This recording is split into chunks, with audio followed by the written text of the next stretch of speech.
இன்று சித்துப்பாத்தி புதைகுழி வழக்கு 2ஆம் கட்டத்தின் 2வது நாள் காலை ஆரம்பிக்கப்பட்ட போது காணா போனோர் சார்பில் குடும்பங்கள் சார்பில் நாங்கள் நீதிமன்றத்துக்கு விண்ணப்பம் செய்தோம்.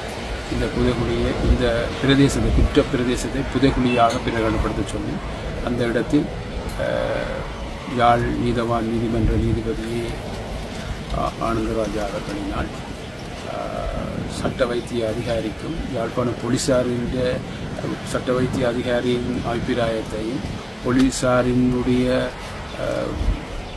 அறிவுறுத்தல் விடயங்களையும் அது சம்பந்தமாக கேட்டு பெற்றுக்கொள்வதற்காக அவர்களுக்கு கட்டளை ஒன்று ஆக்கியிருக்கின்றார். இன்று இந்த 2ஆம் நாள் நிகழ்வின் போது ஏற்கனவே ஒரு மண்டை ஓட்டு தொகுதி பூரணமாக எடுக்கப்பட்டு 2வது மண்டை ஓட்டு தொகுதி இப்போது அகழ்ந்தெடுக்கப்படுற நடவடிக்கை நடைபெற்றுக் கொண்டிருக்கின்றது. மீண்டும் நாளை தொடர்ந்து இந்த அகழ்படி நடக்கும்.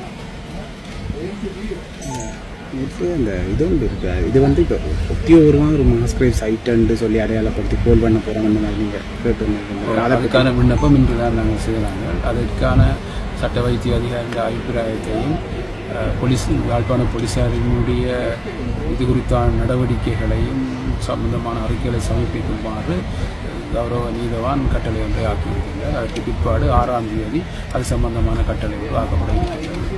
அது வரைக்கும் இந்த அகழ்பணி தொடர்ந்து நடைபெற்று கொண்டிருக்கிறது. இப்போது நடந்து கொண்டிருக்கிற இந்த இடம் என்ன ஒரு மனித புதைகுழி அடையாளப்படுத்தி நடக்குதா இல்லை அது சாதாரணமான?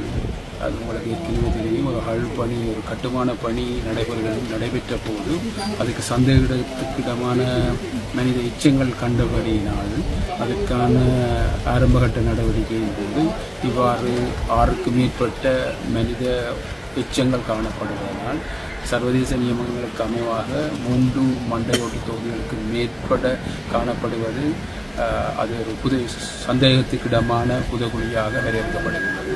அந்த அடிப்படையில் இந்த நடவடிக்கைகள் நடைபெற்றுக் கொண்டிருக்கின்றன. இந்த அகழ்பணியில் பேராசிரியர் ராஜ்சோமோதாவின் குழுவினரும் சட்ட வைத்திய அதிகாரிகளும் சோப்போ போலீசாரும் பிரதேச சபை பிரதேச செயலாளர்கள் நல்லூர் பிரதேச சபை அவர்களும் இணைந்து இந்த அகழ்பணி நடைபெற்றுக் கொண்டிருக்கிறது.